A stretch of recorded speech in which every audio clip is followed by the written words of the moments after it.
When the world paused, when uncertainty filled every home, God opened a door.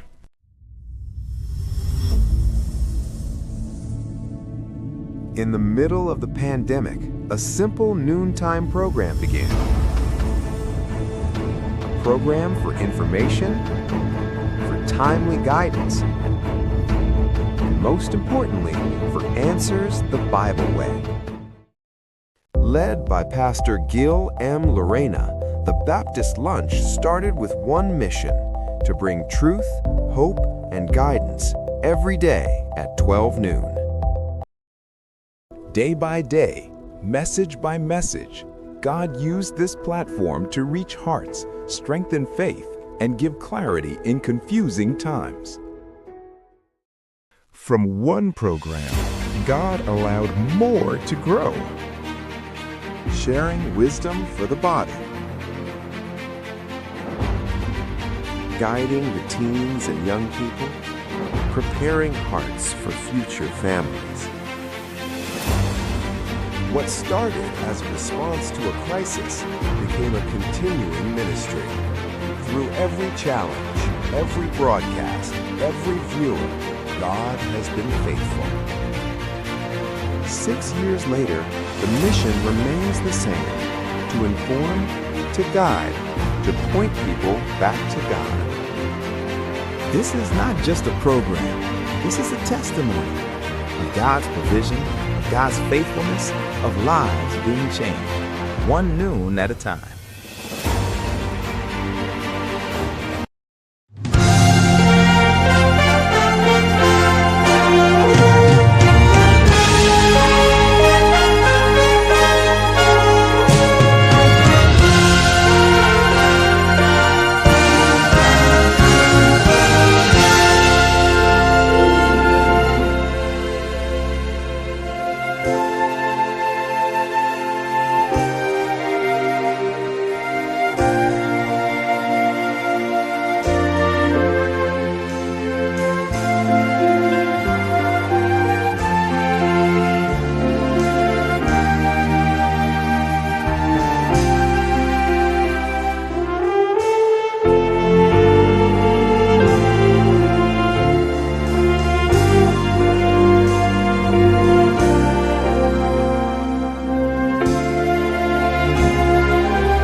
Luzon, Visayas, Mindanao, magandang tanghali po sa inyo lahat. North, South, East, and West corners of our church.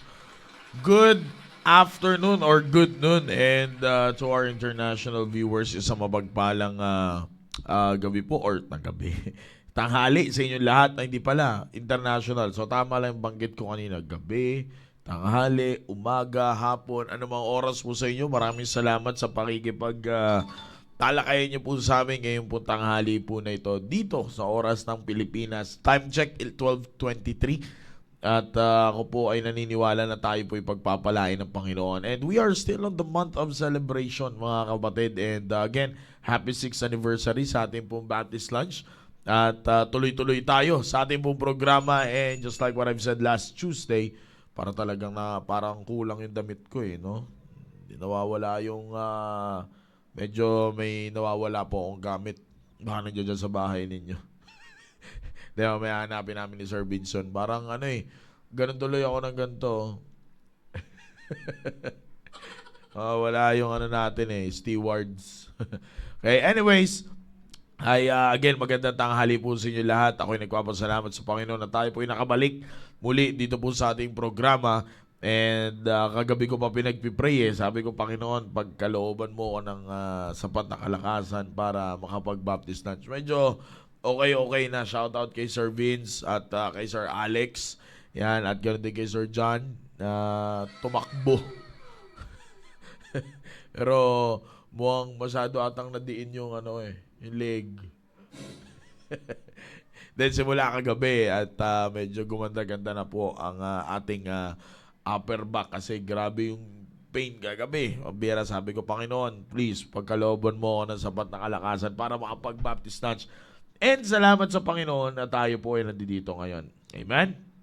Alright, so ngayon ay natuloy-tuloy pa rin tayo sa ating talakayan, which is yung effectiveness of the Word of God. Alam nyo, bilang isang young people, bilang isang kabataan, dapat hindi kayo mananawa pagdating sa bagay na ito. It's because of the reason, ito ang makakatulong sa inyo.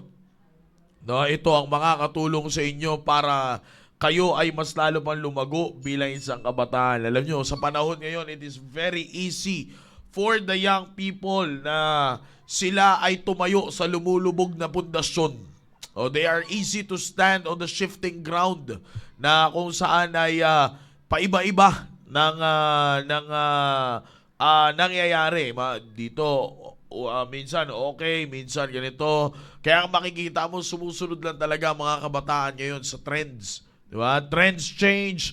Truth is also changing and nag-a-update yan. Everything in this world is being updated every week, every month. Yan ang isa sa mga pinaka nangyayari sa mundo ng mga kabataan yan. And as you can see, that the pressure na magkaroon ka ng lahat, no, the pressure to have everything, ay makikita ninyo ay pabigat ng pabigat sa buhay ninyo bilang isang kabataan. And if you will not be aware of it, young people, madadala ka sa agos ng tinatawag nating pag-shift ng mundo na ito, pag-shift ng generation. And if you will not be careful about it, young people, makikita ninyo that the shifting of the generation today ay grabe ang naidudulot nito sa buhay ng isang kabataan.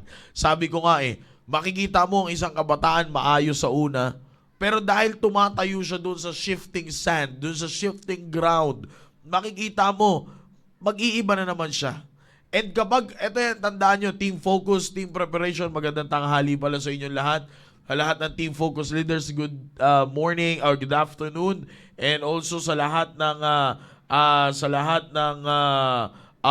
team preparation na mga sumusubaybay, magandang tanghali po sa inyo. Yan, shout out kay Sister Chanel at sa inyong mga kasama dyan. Yan, shout out sa inyo. Okay? Now, as you can see, just like what I've said, ang mga kabataan ngayon, ay nasanay sa ganon. Kaya mapansin mo, even though that they are on the age of team preparation, makikita mo, seldom you can find, iilan lang ang makikita mo, na talagang they are, I'm not judging anyone, but we can say that iilan lang ang talagang makikita mo that, they are ready. They are ready to enter into a married life. Bakit? It's because of the reason, sabi ko nga sa inyo, bilang isang kabataan, naguguluhan at masyado kayong nagpapadala sa shift. Di ba? So pag-shift ng ground ng henerasyon ngayon. And alam nyo ba, bilang isang Kristiyanong kabataan, team focus and team preparation, bilang isang Kristiyanong kabataan, you've got to learn how to stand on your ground. You've got to learn how to stand on your ground. Pero, ito ang pinakamagandang dapat ninyong makita dito, team focus. Team focus and team preparation. That you cannot stand on your ground, okay, kung gagamitin nyo lang ang sarili ninyong pamamaraan. Your ways will not be effective. Marami na sumubok sa inyo yan. Marami nang makakapag-testify sa inyo yan that your ways are not, okay, your ways are not effective pagdating sa bagay na yan. Kaya nga, ang pinakamagandang tandaan sa lahat, mga kapatid, is this. Kapag sa panahon na dumarating na ang shifting time mo. Kapag nakita mo na nandoon ka sa shifting ground, ano lang ang kailangan mong gawin? Ilabas mo ang isang tool na kung saan pinaka-effective sa lahat ng bagay. And that is the Word of God. Okay? That is the Word of God. At sasabihin ko sa iyo, kapatid, pag ang salita ng Diyos ay patuloy na namutawi sa buhay mo bilang isang kabataan, hindi ka maaapektuhan ng pag-shift ng generation ngayon. Now, makikita ninyo, the Word of God, para makita natin really ang effectiveness ng salita ng Diyos, makikita ninyo that the Word of God serves as a blueprint. Ito ay blueprint ng buhay natin. Actually, everything that is happening around us, dito mo makikita yan. Everything that you can see around us, dito mo makikita yan sa salita ng Diyos. Why the world is still standing today? It's because of the Word of God. Ang dami ng palabas. Ang dami ng movie na nalikha na sa taon ganito daw ay mawawasak na ang mundo. Sa panahon na ganito, ang mundo ay merong babagsak na malaking meteorite na talagang pambira naman. Pag pinakinggan mo yung mga bagay na yun, sabog na yung mundo. Pero makikita nyo that the world is still standing. It's because of the reason it is built to last. Bakit? It's because of the blueprint, the power ng salita ng Diyos. Now, tingnan nyo, para matuto tayong magtiwala, young people, makinig. I don't know kung ilan ang mga kabataan, ilan sa Team Focus, ilan sa Team Preparation na nakikinig na to. Okay? Maganda itong pag-aaralan natin ngayon. Maganda itong lesson na ating titingnan ngayon. And I really pray to God na sabi ko nga na bigyan tayo ng lesson talaga. Okay? Now, here's the lesson. If you really want to understand, young people, again, listen, if you really want to understand the effectiveness of the Word of God or how the Word of God is effective in your life, eto yan. You've got to understand the nature. Okay? Kailangan mong intindihin ang nature. Okay, here it is. Okay? Ito ang lesson dito. In the book of Genesis, kung babalik ka sa creation period, ang Diyos ay hindi gumamit ng mga materyales para bumuo ng mundo. The God didn't use any tools, any materials to build the world. Anong ginawa niya? He spoke. Siya ay nagsalita. Nagsalita lang siya, and makikita ninyo dito, Team Focus and Team Preparation, if the Word has the power na mahawakan or mapanatili ang mga bituin sa langit sa kanilang lugar, mapanatili ang araw sa kanilang lugar, yung dagat, alam ng Diyos na kung hanggang saan lang yan, hindi yan lalampas dyan. Isipin nyo, ano pa kaya ang buhay ninyo? Then we can say it certainly has the power to give structure to a young person's life. Ibig sabihin, Team Focus, Team Preparation, kung kaya ng salita ng Diyos hawakan ang bituin at mapanatili niya sa lugar na yan, yung dagat na hindi lumalampas, ano pa kaya ang buhay mo? Kung napaganda nga ng salita ng Diyos ang mundo na ito, ano pa kaya ang buhay mo? Di ba? Hindi nyo ba naisip yan bilang isang kabataan? There are things that you want to see. Rather, yung want mo na makapunta ka sa isang bagay na ito para makapagpa-picture, para makapagbakasyon. Nandoon lahat. Gusto mo makita itong lugar na ito. Gusto mong makita itong ganda ng lugar na ito. Lahat ginawa mo na. Bakit? Dahil para lang makita mo yung magandang lugar na yan. Sipin mo, yung pinupuntahan mong magandang lugar, sino nagpaganda niyan? Diyos. Kung amaze ka dyan, I'm telling you, mas maa-amaze ka kapag nakita mo kung paano pinaganda ng Diyos ang buhay mo sa pamamagitan ng kanyang salita. Tingnan nyo, Team Focus Okay, listen. Oy, nalaglag. Yan. Tingnan niyo, Team Focus.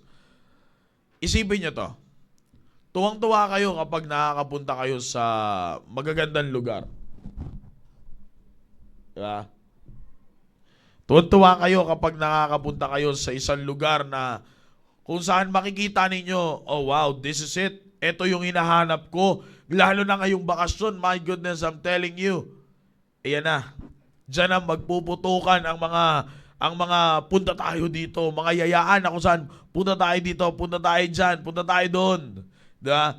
Because you want to see how beautiful that place is. Sabi ko nga, lahat ng magagandang lugar gusto mo puntahan. At kapag nakarating ka dun sa mga magagandang lugar, ang makikita mo ngayon ito.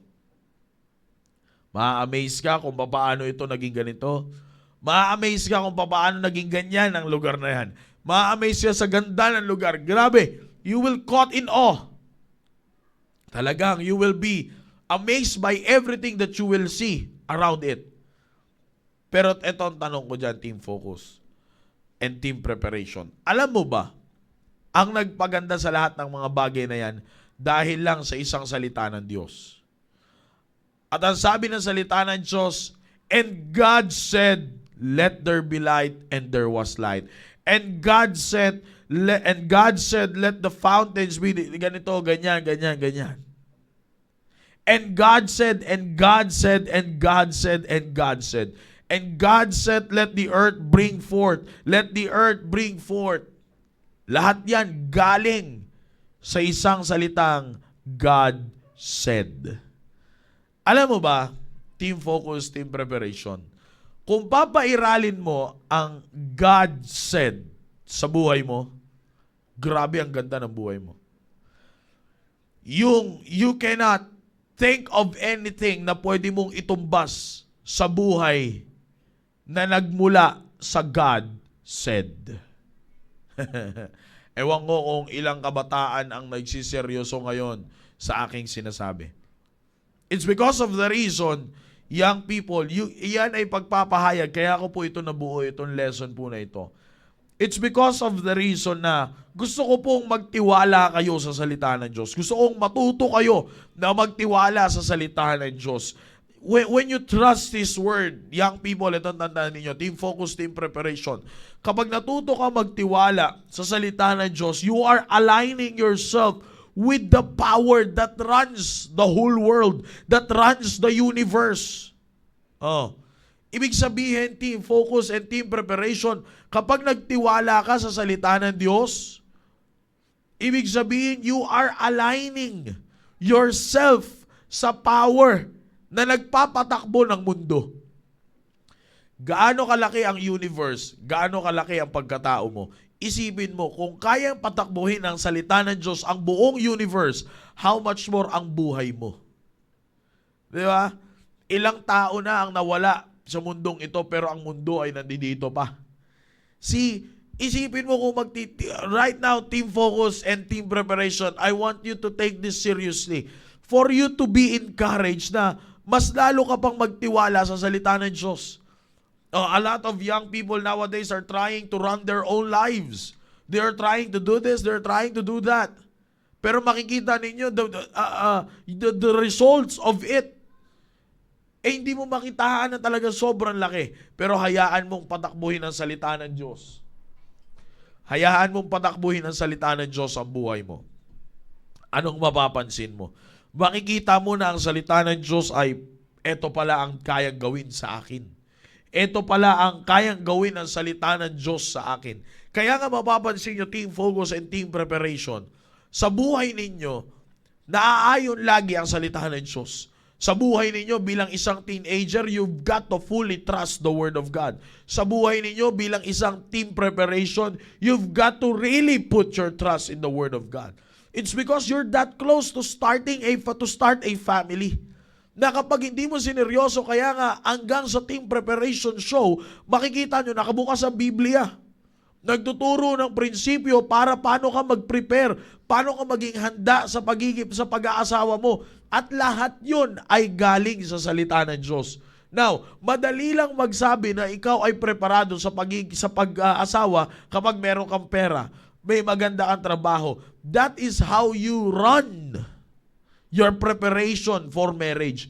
Pero kung titingnan mo ang pamamaraan ng Diyos, kulang pa yung maganda mong trabaho at maganda mong sweldo. Kulang pa yun.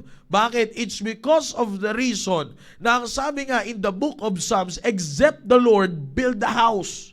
Oh, matututunan mo ba yon? Saan mo ba malalaman yon? Team preparation, listen. Saan mo ba malalaman yon? Sa maganda mong trabaho? Sa mataas mo na sweldo? Oh, sa posisyon mo, sa iyong opisina, sa status symbol mo. Sa mundo na ito, sikat ka? Oh, saan mo lahat matututunan yung salitang except the Lord build the house? Through His Word. Ngayon, kung papatakbuhin mo ang preparasyon mo sa pag-aasawa mo sa pamamagitan ng kinikita mo, sa pamamagitan ng trabaho mo, sasabi mong sikat ka, kung dyan mo papatakbuhin sa tatlong bagay na yan, ang preparasyon mo sa pag-aasawa, maaring makita mo frustration ang madadala sa'yo.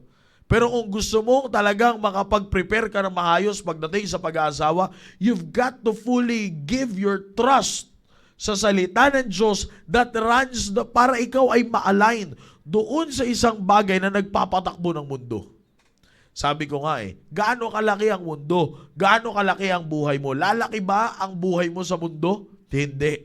Kaya nga kung ang salita ng Diyos kaya niyang panatiliin, pagandahin ang mundong ito, hindi hamak na mas madaling pagandahin ang salita ng Diyos ang buhay mo. Kaya nga team preparation Sabi ko nga you are that close to start a family. Konti na lang. Malapit na kayong magsimula ng pamilya. Malapit na kayong pumasok sa pag-aasawa. Kaya tingnan ninyo. Yung mga, we're not condemning them and we're not putting anybody to shame. But I just want you to see the reality. Ilan ang hindi nagtiwala sa programa ng Diyos at sa programa ng ating simbahan about sa team preparation? They trust their own way on how to get married. The question, the big question mark, book, is this. Nasaan na sila ngayon? Sir, nasa church? Yes. But how about their service to God? How about their trust in God? How about their devotion with God? Tuloy-tuloy ba? O seasonal na lang? You see, team preparation, ganyan ang nagagawa ng isang programa na nakatuon sa gustong mangyari ng salita ng Diyos. Sabi ko nga sa inyo, mga kapatid, team focus and team preparation, napakahalaga na matuto kang magtiwala sa salita ng Diyos. Isipin mo na lang yung mundo. Genesis chapter 1 hanggang chapter 2, tingnan nyo po. Tingnan nyo kung ayaw nyo maniwala sa akin. Tingnan nyo talaga. Puro yan, and God said, and God said, and God said.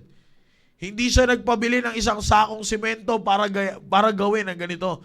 Hindi siya naghukay ng pundasyon para gawin ang ganito. Wala siyang ginamit na anumang construction materials. Isa lang ang kanyang ginawa. He spoke. Nagsalita lang siya. Now, team focus, team preparation. Eto na yan. We have the Word of God. Nandito na ang salita ng Diyos. As the final authority of our life. Ibinigay yan sa atin. Sabi ng Diyos, eto ang aking salita. You take it daily. Eto ang gawin mo dyan. Eto ang gawin mo dyan. Sundin mo, tangkilikin mo ang salita ng Diyos. Now, team focus and team preparation. Kamusta ang pagtitiwala mo sa salita ng Diyos? Sabi ko nga the lesson here is this, team focus and team preparation. Dapat kang magtiwala pagdating sa salita ng Diyos. It's because of the reason para ma-align mo ang sarili mo sa nagpapatakbo ng mundo na ito. Ito na yun Ito na yan. Ano po ba ang sabi in the book of Isaiah chapter number 40 verse number 8? Isaiah chapter number 40 verse number 8. Ang sabi ng Bible, the grass withereth, the flower faded, but the word of God shall stand forever. The grass withereth, the flower fadeth, but the word of God shall stand forever. So makikita ninyo, team focus and team preparation. Isang bagay lang ang makikita ninyong mananatili sa panahon na kung saan wala nang mananatili. At yan ang salita ng Diyos. Alam niyo kung bakit ko po ito sinabi sa inyo ngayong tanghali na ito, sa mga nakikinig po kayo dyan, mga viewers natin ngayon, lalo na sa mga kabataan na nakikinig. I really do hope that there are some young people na nakikinig talaga. Puro nanay yung nakikita ko. Ilan lang yung mga young people na nandito. Now, here it is. Team focus, team preparation. Eto yan. Kaya ko po ito sinabi sa inyo. It's because of the reason, maybe you are trusting something now. O sa inyo mga team focus. Maybe you are trusting your education. Right now. Okay? And for you, team preparation, maybe you are trusting your work. Your big salary income.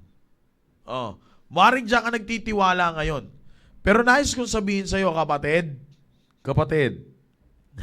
hindi mo ako kaaway, ha? Bati tayo, promise. Okay? Maring yan ang makita mo. Yan ang nakikita mong pamamaraan para ikaw ay manatili dyan sa kalagayan mo. Para ikaw ay, sabihin natin, maging successful sa kalagayan mo. Maring yan. Pero nais kong sabihin sa'yo, sabi ng Book of Isaiah chapter 40 verse number 8, the grass withereth, the flower fadeth, but the word of God shall stand forever. Maring yung pinagkakatiwalaan mo ngayon, team focus, baka yan yung grass that withers. Maring yung pinagkakatiwalaan mo ngayon, team preparation, maybe that's the flower that faded. Pero tandaan mo, the word of God shall stand forever. Isa lang ang forever. Aray ko. Sa mundong ibabaw, walang iba kundi ang salita ng Diyos. Kaya, baka, meron kang grass at meron kang flower sa buhay mo, team focus, team preparation. Check mo yan, nawawala yan. Check mo yan, team focus, baka sa damo ka, o hindi ka nagdadamo. Baka sa damo ka, nagtitiwala. Tandaan mo, the grass withers. The grass withereth. O team preparation, baka may tinuturing kang bulaklak sa buhay mo. Maybe you've got the flower in your life, but you don't have the power in your life. Maaaring ang gusto mo lang ay yung ganda, yung bango ng isang bagay, doon ka lang na-attract. Pero tandaan mo, it fades. The grass withereth, the flower fadeth. Isa lang ang mananatili, isa lang ang certain sa mundong ibabaw. And that is the Word of God. Yung? Diba? Ganun lang kasimple yan, team focus and team preparation. Kaya nga you've got to build your trust. Kailangan mong i-build ang pagtitiwala mo sa Panginoon. Kailangan mo i-build ang pagtitiwala mo sa salita ng Diyos for you to be aligned doon sa kung saan nagraran ng universe. Sabi ko nga, isipin nyo, tingnan nyo ha, basahin natin, Genesis chapter 1. Sabi ng Bible dito, in Genesis chapter 1, pili tayo ng isang creation. Punta tayo dito sa fourth day. Yan. In verse number 14, and God said, let there be lights in the firmament of heaven to divide the day from the night, and let them be for signs and for seasons and for days and years. And let them be for lights in the firmament of heaven, to give light upon earth. And it was so.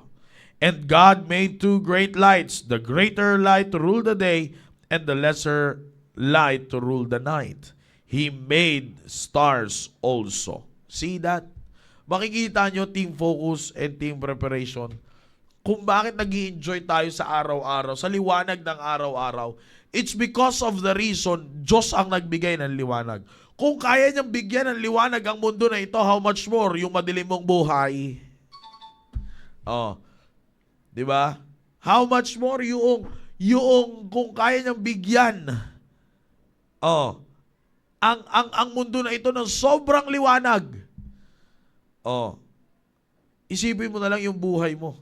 Baka kaya madilim ang iyong buhay. Wala kang liwanag ng salita ng Diyos. Ngayon, eto na naman ang tanong.